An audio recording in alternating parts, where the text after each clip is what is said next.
हाँ fan of कर दूँ।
अस्सलाम वालेकुम।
जी अस्सलाम वालेकुम।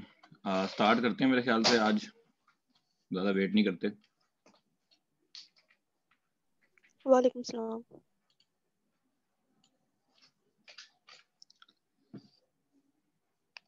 2 मिनट से देख ही लेते हैं ये ना हो किसी को कनेक्टिविटी का इशू हो।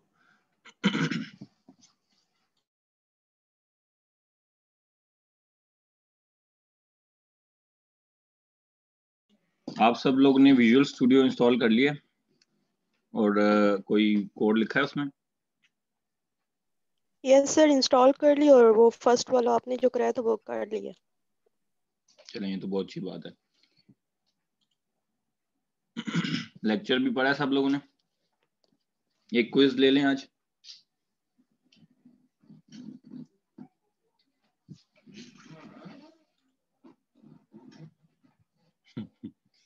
अब कोई नहीं बोला।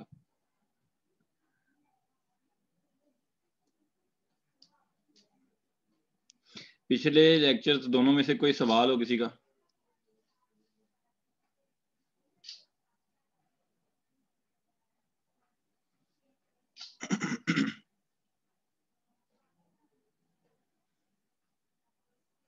या तो आप लोगों को सारा समझ आ गया या आप लोगों ने पढ़ा ही नहीं है।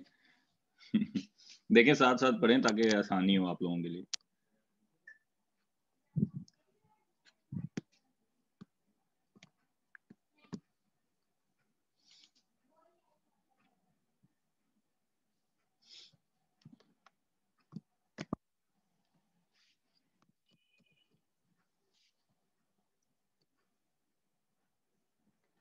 ये समझ आ गया सबको? कंपाइलेशन एग्जीक्यूशन कैसे होती है, प्रोसेस क्या है?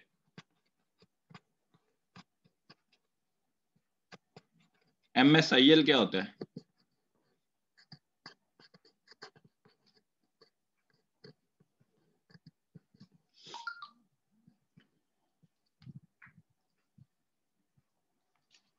किसी को भी नहीं पता?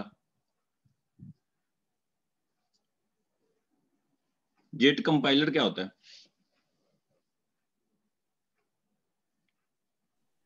Just in time compiler. अच्छी बात है। ये होता क्या है, ये क्या करता है?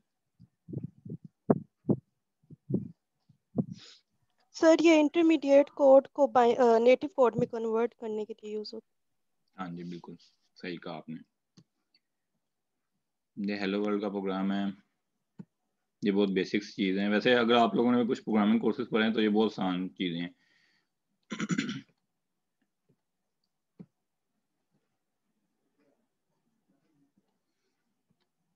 ऑपरेटर्स। अच्छा, एक भाई ने सवाल किया था बिटवाइज ऑपरेटर्स में से, वो हैं इस वक्त?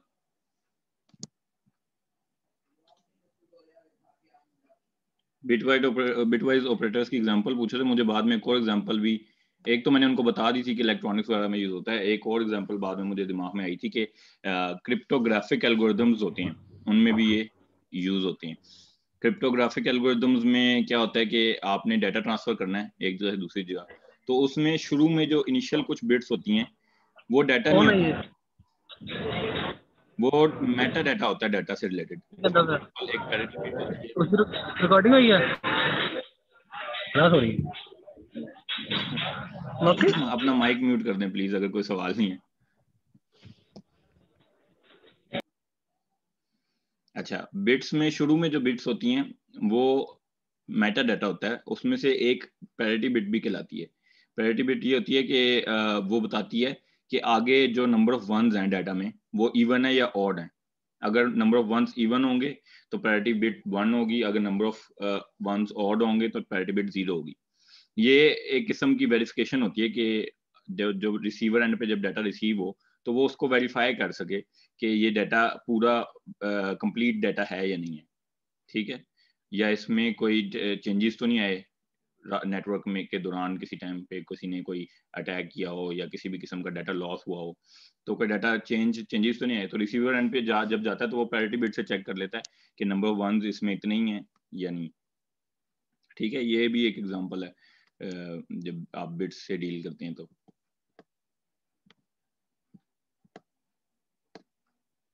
प्रॉपर्टी और एट्रीब्यूट समझ आ गया था?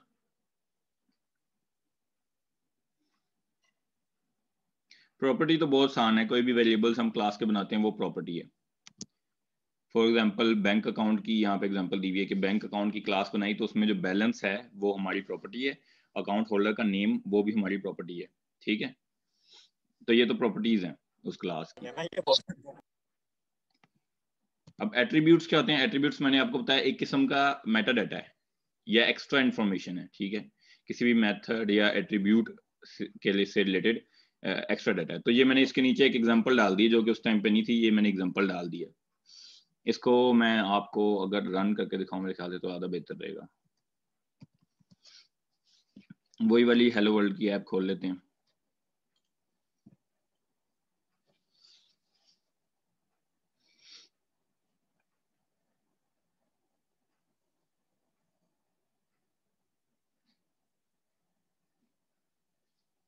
ठीक है, ये सेम वही ऐप है।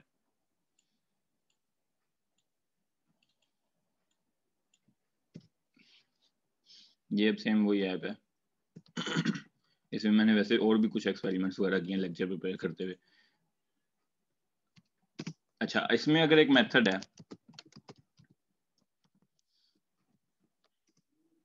ये मेथड है जो कि कोई भी ऑपरेशन परफॉर्म करता है, लेकिन फिलहाल मैं इसमें सिर्फ प्रिंट कर रहा हूँ।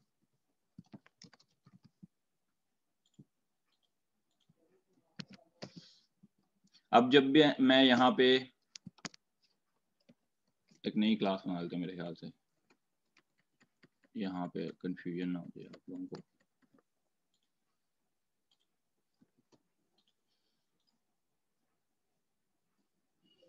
न्यू आइटम करेंगे, यहाँ से विजुअल सी शार्प की एक क्लास ले लेंगे, इसका नाम फॉर एग्जांपल मैं रख देता हूँ न्यू क्लास। ये न्यू क्लास आ गई, इसके अंदर मैं बनाऊंगा स्टैटिक वॉइड मेन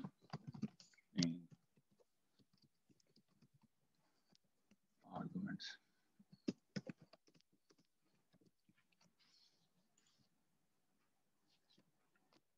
सबसे पहले तो इसको एज इट इज रन करके देखते हैं कि ये क्लास चल रही है कि नहीं।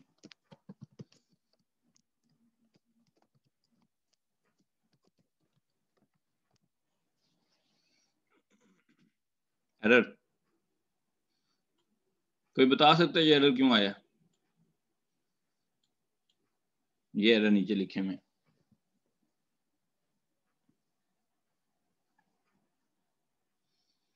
कोई ये पढ़ के बता सकता है? सर मेन का एम कैपिटल और स्मॉल होगा। नहीं, कैपिटल होगा। ये हेलो वर्ल्ड वाली में भी कैपिटल था। इस पूरी स्टेटमेंट में सिर्फ एम ही कैपिटल होता है। और कोई एरर बता सकता है? वो ये कह रहा है सिर्फ कि इस प्रोजेक्ट में एक से ज्यादा मेन है, एक यहाँ पे है और एक यहाँ पे है, ठीक है। वो कह रहा है एक मेन होना चाहिए। अब मैं कहाँ से मेन स्टार्ट 2 करूँ? दफा हुआ है। हाँ यस जी, सर। वो ये कह रहा है कि 2 एंट्री पॉइंट बन गए, मैं कहाँ से स्टार्ट करूँ? ठीक है, इसको रीनेम कर देते हैं, मेन 2 कर देते हैं ताकि ये ना एग्जीक्यूट हो। ठीक है, ये वाला एग्जीक्यूट हो। ठीक है, अब ये चल रहा है। अब मैं आपको एट्रीब्यूट की एग्जांपल बताता हूँ। फॉर एग्जांपल यहाँ मैंने एक मेथड बना लिया test,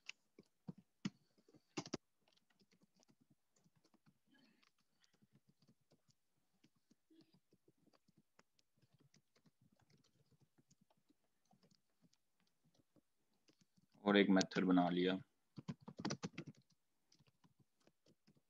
test new.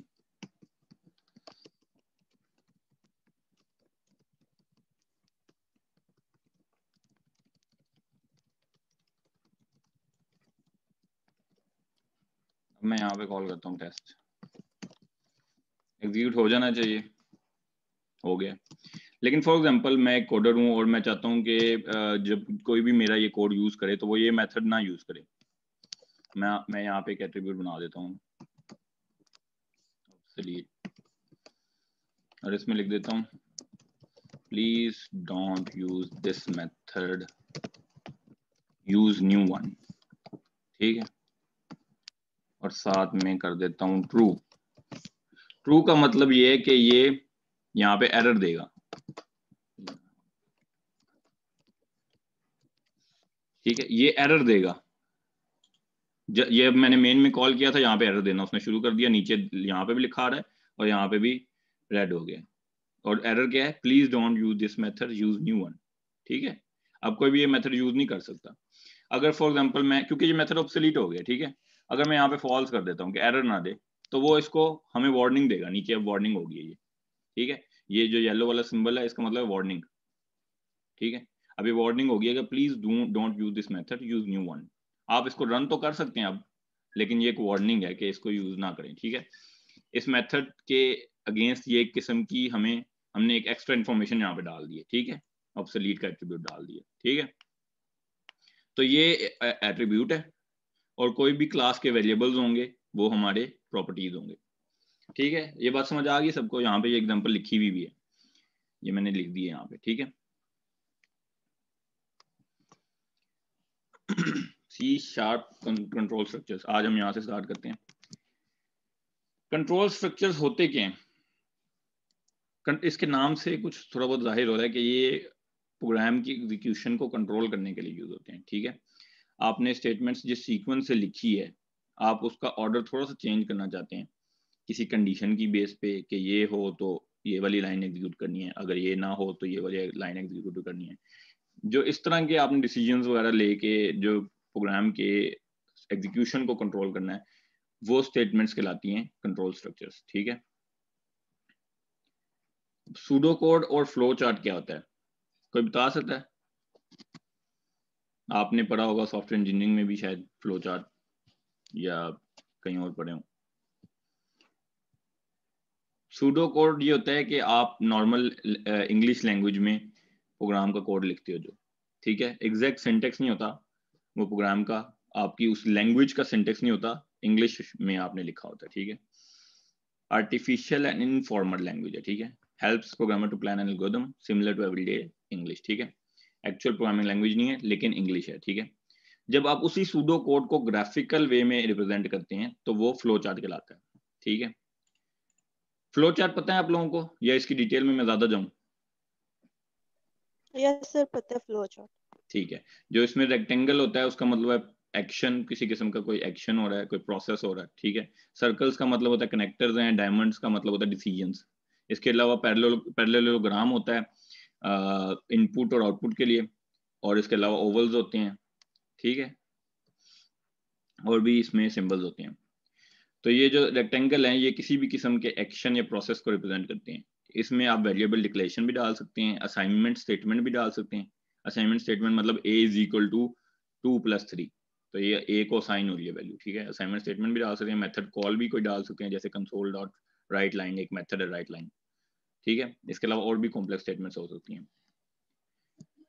Selection structure ये कंडीशंस हैं सारी जो भी स्लाइड में लिखी हैं, ये सारी आपको वैसे पता होंगी जावा की वजह से। इफ स्टेटमेंट होती है, इफ एल्स होती है, और स्विच होता है। इसका मतलब है कि अगर ये कोई जो भी कंडीशन आपने इफ के अंदर लिखी है वो अगर ट्रू होगी तो ही ये ब्लॉक एग्जीक्यूट होगा।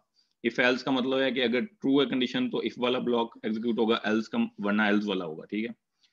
और स्विच भी इस तरह होता है कि मल्टीपल चॉइसेस अगर आपने लेनी है, मल्टीपल इफ एल्स लिखनी हो तो आप स्विच को यूज कर सकते हैं, बेहतर कंडीशंस हो जाएंगी वो, ठीक है। टर्नरी कंडीशनल ऑपरेटर पता है, जो इफ एल्स के नीचे लिखा है यहाँ पे, ये E1 सर E2 ये भी इफ एल्स की तरह ही होते हैं।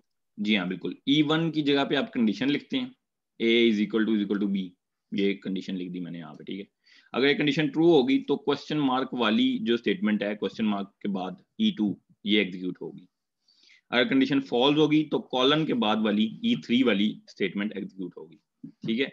ये टर्नरी कंडीशनल ऑपरेटर होता है, इफ एल्स को लिखने का एक शॉर्ट वे है ये, ठीक है। इसके बाद आते हैं रिपीटेशन स्ट्रक्चर।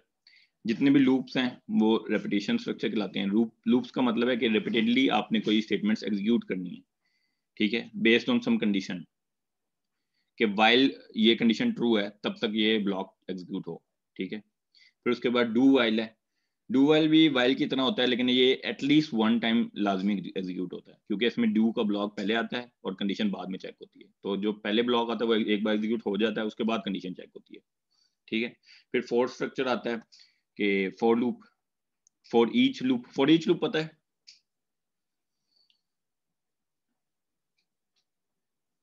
फॉर लूप में हमें वेरिएबल डिक्लेयर करना पड़ता है। For int I is equal to 0 semicolon I less than equal to 10 semicolon I plus plus, ये करते हैं फॉर लूप, ठीक है। इसमें हमें आई का कोई वेरिएबल डिक्लेयर करना पड़ता है, लेकिन जो फॉर ईच लूप है इसमें हम कोई वेरिएबल डिक्लेयर नहीं करते, हम बल्कि इसमें कोई अरे लिस्ट इसमें पास कर दी फॉर एग्जांपल, वो अरे लिस्ट जब तक उसमें आइटम है तब तक ये लूप चलता रहता है, ठीक है। सिंपल सा लूप है ये, इसका सिंटेक्स आप नेट से भी देख सकते हैं कभी अगर आपने यूज करना हो, ठीक है। ये रेक्टेंगल की ही एग्जांपल है कि इसमें आप ये भी कर सकते हैं total equal total plus grade और counter is equal to counter plus 1, ठीक है। इस तरह आप फ्लो चार्ट में इंग्लिश में भी लिख सकते हैं और इस तरह भी लिख सकते हैं, ठीक है, सिक्वेंशियल स्ट्रक्चर में। ये कुछ फ्लो चार्ट बने हुए हैं इफ एल्स इफ और स्विच के। अगर आप इनको जल्दी जल्दी गो थ्रू करना चाहें तो फॉर एग्जांपल ये पहला वाला है इफ एल्स स्ट्रक्चर। इसमें डायमंड आता है, पहले कनेक्टर्स ऊपर लगे हुए और नीचे लगे हुए, इसका मतलब है किसी और पेज के फ्लो चार्ट के साथ ये कनेक्ट हो रहा है, बस ये इसका मतलब है कि आधा फ्लो चार्ट उस पे पहले पेज पे है, उसके बाद दूसरे पेज पे है, इस तरह, ठीक है। फिर कनेक्टर के बाद है डायमंड, के मतलब कंडीशन चेक होगी, अगर ट्रू है तो इस साइड वाले रेक्टेंगल में जाएगा, प्रोसेस करेगा, अगर फॉल है तो दूसरी साइड वाले, ठीक है। ये इफ एल्स स्ट्रक्चर है। अगर नीचे आ जाए, इसमें सिर्फ इफ होता है तो इस सिर्फ ट्रू वाली कंडीशन के लिए प्रोसेस का एक ब्लॉक है, एल्स के लिए नहीं है। स्विच में इसी तरह के मल्टीपल डिसीजन है, हर केस के लिए एक डायमंड है, ठीक है। केसेस होते हैं ना स्विच में, तो हर केस के लिए एक डायमंड है। अगर वो ट्रू है तो ये प्रोसेस होगा, फिर उसके बाद ब्रेक होगी। अगर फॉल्स है तो दूसरा केस चेक होगा, उसका ब्लॉक एग्जीक्यूट होगा, ब्रेक होगी, अगर वो भी फॉल्स है तो नेक्स्ट चेक होगा, ठीक है। इस तरह ये रिपीटेशन स्ट्रक्चर्स लूप, इसमें वाइल लूप में पहले कंडीशन चेक होती है, डायमंड पे आता है, अगर कंडीशन ट्रू होगी तो ये प्रोसेस होगा, फिर उसके बाद अगेन वो वापस उसी कनेक्टर के पास जाएगा और अगेन डिसीजन चेक करेगा, ठीक है। डू वाइल में नीचे जो है इसमें पहले प्रोसेस होता है, ठीक है, एक बार लाजमी ब्लॉक एग्जीक्यूट होगा, फिर उसके बाद कंडीशन चेक होगी। ठीक है, फॉर स्ट्रक्चर या फॉर ईच स्ट्रक्चर इनका सिमिलर है। इसमें क्या होता है कि पहले प्रोसेस होता है। प्रोसेस क्या होगा इसमें कि फॉर लूप अगर आपने लगाया for int I is equal to 0, ठीक है, तो ये initialisation I is equal to 0 यहाँ पे होगी। ठीक है, प्रोसेस ब्लॉक में। फिर डिसीजन चेक होगा आई लेस देन इक्वल टू 10, जो दरमियान में लिखी जाती है फॉर लूप के। फिर अगर वो कंडीशन ट्रू है तो ये लूप के अंदर चला जाएगा और ये बाकी की दो प्रोसेस करेगा। ठीक है, एक प्रोसेस लूप के अंदर वाली बॉडी है और दूसरा प्रोसेस इंक्रीमेंट है आई प्लस प्लस। ठीक है, लूप के अंदर जो एंड पे लिखते हैं हम आई प्लस प्लस। ठीक है, तो ये सारी चीजें इस फ्लो चार्ट में कवर हो जाती हैं। ठीक है, टाइप्स सी शार्प में, या यूं कह लूं कि डॉट नेट में ये टाइप है। सी शार्प डॉट नेट में ये टाइप्स हैं सारी। ठीक है, वैल्यू टाइप्स हैं, रेफरेंस टाइप्स हैं और पॉइंटर्स हैं। 3 किस्म के टाइप्स हैं। ठीक है, वैल्यू टाइप्स नाम से हमें पता लग रहा है कि इसमें वैल्यूज होंगी। रेफरेंस टाइप में हमें नाम से पता लग रहा है कि इसमें किसी किस्म के ऑब्जेक्ट्स होंगे। ठीक है, और पॉइंटर्स आपने सी में पढ़े, वही पॉइंटर्स हैं यहाँ पे। ठीक है, कि वेरिएबल का एड्रेस रख रहे हैं जो पॉइंटर्स वो हैं। ठीक है, ऐसे वेरिएबल जो एड्रेस रख रहे हैं किसी मेमोरी लोकेशन का। वैल्यू टाइप्स में हमारे पास फर्दर आगे 3 टाइप्स हैं, प्रिमिटिव टाइप्स, इनम्स और स्ट्रक्ट्स। ठीक है, स्ट्रक्चर्स। प्रिमिटिव टाइप्स में बूल आता है, फ्लोट आता है, इंट, शॉर्ट, लॉन्ग, डेसिमल, ये सब जितनी भी हैं ये प्रिमिटिव टाइप्स हैं। ठीक है, जो ऑलरेडी बिल्ट इन है। इसके अलावा इनम्स हैं, ये हम आगे देखेंगे कि इनम्स क्या होते हैं। स्ट्रक्चर्स हैं। ठीक है, फिर रेफरेंस टाइप्स आती हैं। रेफरेंस टाइप्स में क्लासेस हैं। क्लासेस हमें पता है क्लासेस क्या होती हैं। इंटरफेसेस हैं। इंटरफेसेस हमने वैसे जावा वगैरह में देखे हैं, लेकिन हम यहाँ पे दोबारा देखेंगे। अरेज हैं। अरेज कोई भी लार्ज अमाउंट ऑफ वैल्यूज रखनी हो उसके लिए यूज होती हैं, लिस्ट ऑफ वैल्यूज रखने के लिए। ठीक है, ये भी आगे वैसे हम देखेंगे। फिर डेलीगेट्स। ठीक है, ये जितनी भी मैंने शो किए करली ब्रैकेट से, enum, structs, classes, interfaces, arrays, delegates, ये यूजर डिफाइंड टाइप्स हैं। ठीक है, यूजर ये डिफाइन करता है। इनम या स्ट्रक्चर यूजर खुद बनाएगा और फिर यूज करेगा उसको। ठीक है, प्रिमिटिव टाइप्स हमारी बिल्ट इन टाइप हैं जो हमें खुद नहीं बनानी पड़ती। ठीक है, all types are compatible with object.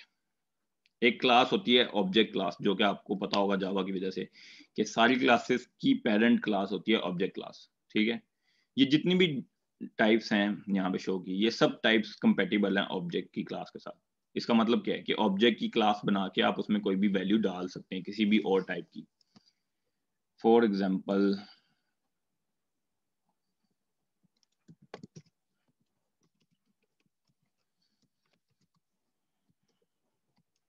ठीक है,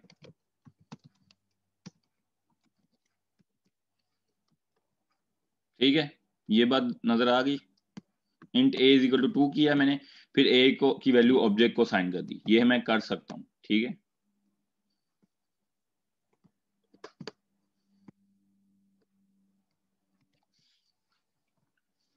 can be assign to variables of type object. ठीक है, असाइन की जा सकती हैं।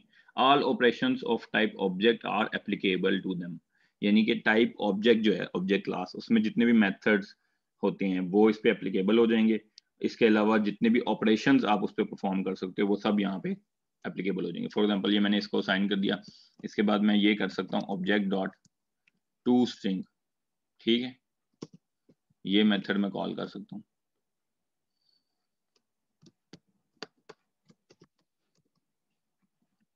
गेट टाइप, ये भी कर सकता हूँ। ठीक है, तो ये सब वैलिड हो जाएंगे। Value types are missing from Java. ठीक है, जो जो ब्लू हैं वो जावा में नहीं होती, जैसे डेलीगेट्स नहीं होते, स्ट्रक्चर्स नहीं होते। ठीक है, ये थोड़ा सा डिफरेंस यहाँ पे लिखा है कि वैल्यू टाइप्स और रेफरेंस टाइप में क्या डिफरेंस है। सबसे पहली चीज है कि वेरिएबल क्या कंटेन करता है। वैल्यू टाइप्स में वैल्यू कंटेन करता है वो, जैसे यहाँ पे हमने देखा int A is equal to 2, तो 2 एक वैल्यू है। ठीक है, जो कंटेन कर रहा है वो।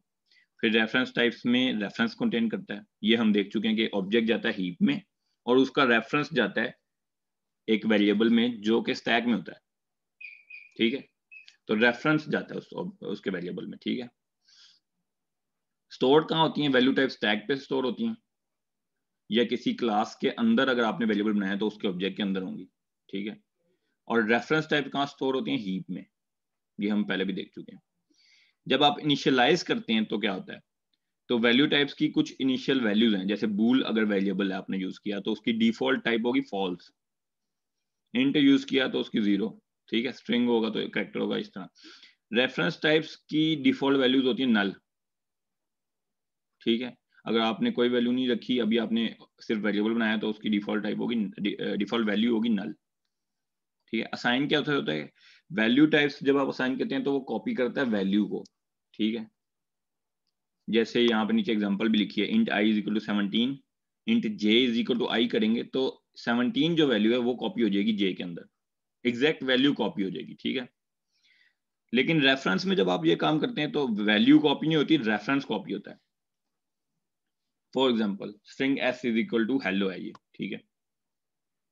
अब string S1 is equal to S करेंगे तो हेलो कॉपी नहीं होगा S1 में, बल्कि हेलो जहां पे पड़ा है उसका रेफरेंस S1 में कॉपी हो जाएगा, जैसे नीचे डायग्राम में शो हुआ है। अब दोनों वेरिएबल्स उस एक ही ऑब्जेक्ट को रेफर कर रहे हैं। ये बात समझ आई? अब मेरा आपसे एक सवाल है जो कि यूजुअली इंटरव्यूज वगैरह में भी पूछा जाता है। मैंने अब असाइन कर दिया S में हेलो है, ठीक है, और वही मैंने S1 में असाइन कर दिया। अब दोनों वेरिएबल्स एक ही स्ट्रिंग को पॉइंट कर रहे हैं। अगर मैं फॉर एग्जांपल अब नीचे लिख देता हूं S में S is equal to world, मैं यहाँ पे कोड में लिख के आपको फिर सवाल करता हूँ, string S is equal to hello, string S1 is equal to S कर दिया। अब मैं S इज इक्वल टू कर देता हूं इमरान। अब S1 की वैल्यू जब मैं प्रिंट करूंगा तो क्या वैल्यू प्रिंट होगी, कोई बता सकता है?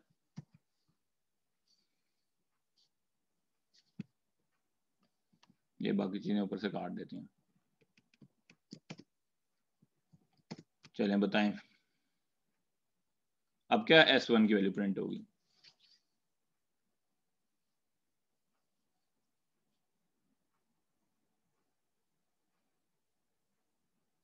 कोई नहीं बता सकता, कोई तुक्का भी नहीं? Sir Imran. Sir hello print. Hello print होगा। जो कह रहे हैं इमरान वो इसलिए कह रहे हैं कि इमरान मैंने उसमें चेंज कर दिया है। जो है कह रहे हैं हेलो, वो किस वजह से कह रहे हैं कि हेलो प्रिंट होगा?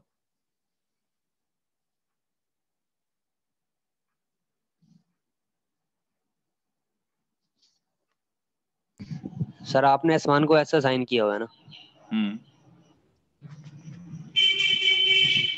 हाँ तो फिर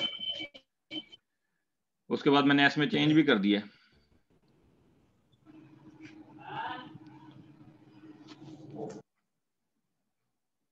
मतलब तुक्का लगाया है आपने, चले तुक्का ही सही, कुछ तो कहा। सर एस की वैल्यू बाद में चेंज हो रही है, S1 तो पहले साइन हुआ है। हाँ लेकिन ये मैंने इस स्लाइड के मुताबिक मैंने ये पूछा है कि ये दोनों वेरिएबल्स अब हेलो को पॉइंट करें, ठीक है। जब असाइन कर दिया S1 को मैंने S, तो दोनों वेरिएबल्स इस एक ही स्ट्रिंग को पॉइंट कर रहे हैं, ठीक है। इन दोनों में एड्रेस है, ये समझ लें कि इन दोनों में रेफरेंस है इस हेलो स्ट्रिंग का, ठीक है। अब मैंने हेलो की जगह अगर S में डाल दिया इमरान तो फिर अब क्या होगा? आप दोबारा सोचे बताएं।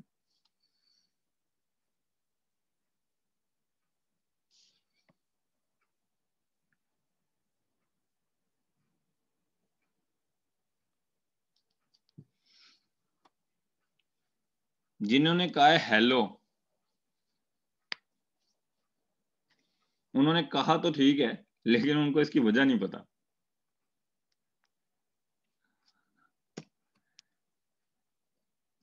इसकी वजह यह है कि जिस तरीके से यहाँ पे हेलो का एक बॉक्स बना हुआ है, ठीक है, हीप के अंदर एक ऑब्जेक्ट बन गया, ठीक है।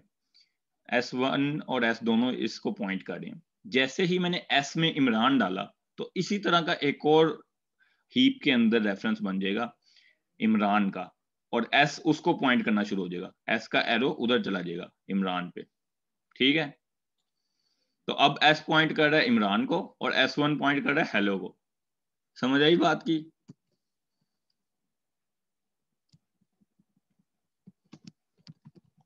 ये सेशन खत्म होने वाला है, आप फौरन दूसरा सेशन जो है ना ज्वाइन कर लीजिएगा, ठीक है। ये देखें S1 पॉइंट कर रहा है हेलो को और S पॉइंट कर रहा है एक नए रेफरेंस को, इमरान को, ठीक है। पुराना खत्म नहीं हुआ, S1 उसको ही पॉइंट कर रहा है। अब S का रेफरेंस हमने यहां पे बदल दिया, समझ आई बात की। जब भी आप स्ट्रिंग में कोई चेंजेस करते हैं वो स्ट्रिंग में चेंजेस नहीं होते, बल्कि एक नया रेफरेंस बन जाता है उसका, ठीक है।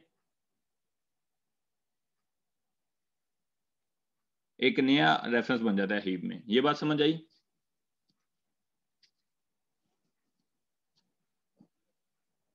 किसी को समझ नहीं आई?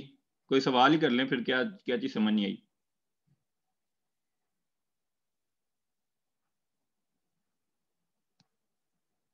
कोई सवाल भी नहीं है? अच्छा, जिसने कहा था कि ये इमरान प्रिंट करेगा S1, उनको समझ आई ये बात?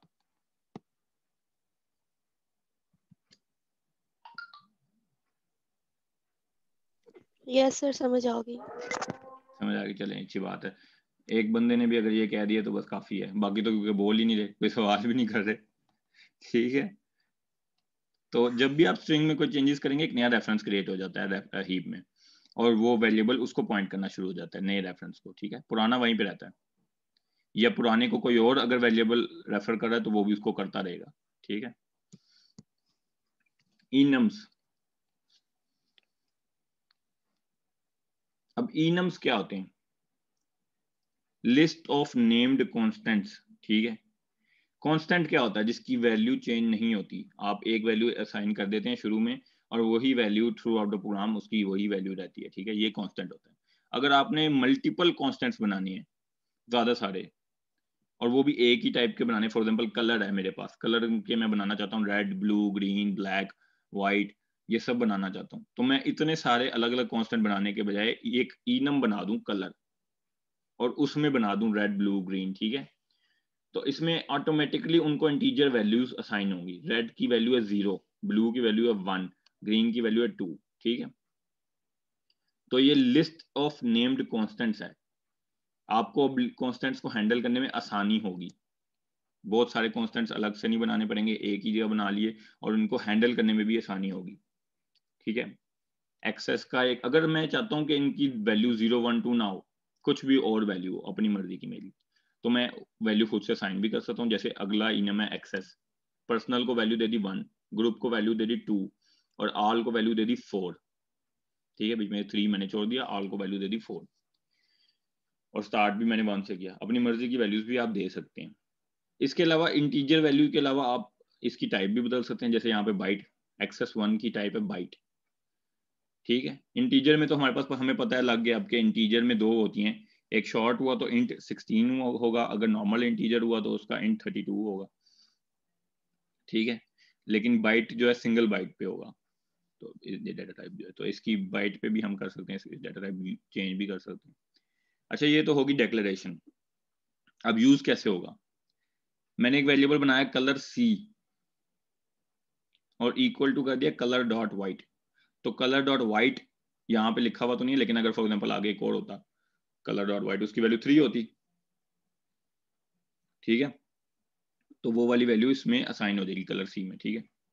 Enumeration constants must be qualified, ठीक है। क्वालिफाइड होने चाहिए, मतलब फुली क्वालिफाइड के पीछे कलर भी लिखा होना चाहिए, कलर डॉट वाइट, ठीक है। तो इस तरीके से ये वैल्यू आप असाइन कर सकते हो किसी वेरिएबल को। इस पे ऑपरेशंस भी परफॉर्म कर सकते हो डिफरेंट ऑपरेटर्स के साथ। जैसे अगली एग्जांपल में लिखा हुआ है access A is equal to access dot personal bitwise odd, ये बिटवाइज ऑड का ऑपरेटर है, हमने पीछे ऑपरेटर्स में ये देखा है, is equal to access bitwise odd access dot group, ठीक है। इन दोनों वैल्यूज का और लेके इसमें डालेगा। पर्सनल में वैल्यू होगी 1 और ग्रुप में वैल्यू होगी 2। इन दोनों का बिटवाइज ऑड लेगा, 1 और 2 को पहले बाइनरी में कन्वर्ट करेगा, फिर उसका बिटवाइज ऑड लेगा, और फिर जो भी वैल्यू आएगी वो एक्सेस A में असाइन कर देगा। और ये लाजमी नहीं है कि जो भी वैल्यू रिजल्टेंट वैल्यू आए वो इसी एक्सेस के इन्यूमरेशन में ही होनी चाहिए, ठीक है। बिटवाइज ऑड लेंगे तो हो सकता है कोई और वैल्यू, इंटीजर वैल्यू कोई और जनरेट हो जाए, ठीक है। इसके अंदर नहीं है वो, अब क्या करें, खैर है, ऐसे भी ये चल सकता है, ठीक है। इसके अलावा आप इस तरह कंडीशंस वगैरह में डाल सकते हैं, इफ एक्सेस डॉट पर्सनल ये बिटवाइज एंड, और आगे ए वेरिएबल से ले लिया, ए वेरिएबल में भी हमने देखा ऊपर कुछ वैल्यू साइन हुई है, नॉट इक्वल टू 0 है तो फिर एक्सेस ग्रांटेड करनी है। इस तरह के आप ऑपरेशंस परफॉर्म कर सकते हैं, ठीक है, कि उसको किस किस्म की एक्सेस उसके पास है, उसके बेस पे कंडीशन आगे आप परफॉर्म कर सकते हैं, ठीक है। At least 3 sir benefits. जी जी।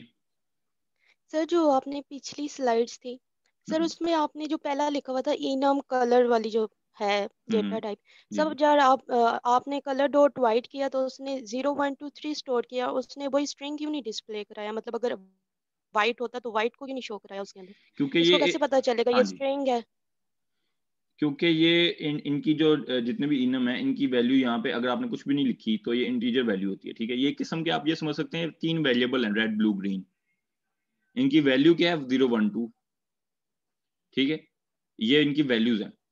तरीकाकार और भी हैं कि आप वाइट ही प्रिंट करें, ये भी वो तरीकाकार है कि आप वाइट प्रिंट कर सकते हैं इनम से, ठीक है। अगर आप करना चाहें उसकी जो स्ट्रिंग उसकी वैल्यू है, उसका जो नाम है वो भी आप प्रिंट कर सकते हैं, इसके तरीकेकार हैं। लेकिन जो डिफॉल्ट वैल्यू उसके कांस्टेंट के अंदर है वो वैल्यू प्रिंट करेगा, वो 0 1 2 होगी। अगर आप नेम प्रिंट करना चाहते हैं वो भी आप कर सकते हैं, ठीक है। Okay sir. बेनिफिट्स क्या हैं इसके? एटलीस्ट 3 बेनिफिट्स हैं। एक तो ये कि कोड ईजियर टू मेंटेन है, कि अब आपको बहुत सारी, अगर फॉर एग्जांपल आपके पास 25 वैल्यूज हैं, वो 25 इंटीजर वैल्यू आपको याद नहीं रखनी पड़ेंगी, आपको 25 वैल्यू हर जगह नोट नहीं करनी पड़ेंगी कि मैंने इस जगह 5 नंबर वाले को इतनी एक्सेस देनी है, 6 वाले को इतनी एक्सेस देनी है, ये और हर जगह कोड में आपको देख देख के लिखना नहीं पड़ेगा। इस तरह की चीजें आपको नहीं करनी पड़ेंगी, क्योंकि उसके साथ नाम आ गया, इंटीजर वैल्यूज के साथ नाम आ गया। नाम के साथ मेंटेन करना आसान है, समझना आसान है, ठीक है। Make code clearer by allowing you to refer to integer values by descriptive names, ठीक है। थोड़ा क्लीन भी हो गया कोड, थोड़ा समझने के लायक भी हो गया, क्लियरर हो गया, ठीक है। And code easier to type भी हो गया, ठीक है, लिखने में भी आसान है, ठीक है। इस पे ऑपरेशंस क्या क्या आप परफॉर्म कर सकते हैं, ये कुछ एग्जांपल्स दी हैं वैलिड ऑपरेशन की। वैसे तो इस पे इंटीजर के ज्यादातर जो भी इंटीजर वैल्यूज पे ऑपरेशन होते हैं वो सारे इस पे तकरीबन हो जाते हैं, लेकिन कुछ एग्जांपल यहाँ पे ये भी दी हुई हैं कि जैसे फॉर एग्जांपल कंपैरिजन सबसे पहला है। कंपैरिजन क्या है? If C is equal to colour dot red, ठीक है, ये इस तरह आप कंडीशन लगा सकते हैं। If C greater than colour dot red and C less than equal to colour dot green, इस तरह की कंडीशन आप लगा सकते हैं कि सी वेरिएबल में कोई यूजर का सिलेक्टेड कलर आपने डाला हुआ है और आप चेक करना चाहते हैं कि यूजर ने रेड और सिलेक्ट किया है तो फिर मैं ये काम परफॉर्म करूं, ठीक है। इस तरह की कंडीशन आप लगा सकते हैं। प्लस माइनस कर सकते हैं, C is equal to C plus 2, plus plus और माइनस माइनस भी कर सकते हैं कि सी प्लस प्लस कर दें, वैल्यू इंक्रीमेंट हो जाएगी। बिटवाइज एंड ले सकते हैं, बिटवाइज और ले सकते हैं, बिटवाइज नॉट ले सकते हैं, ठीक है। ये सब वैलिड ऑपरेशन है।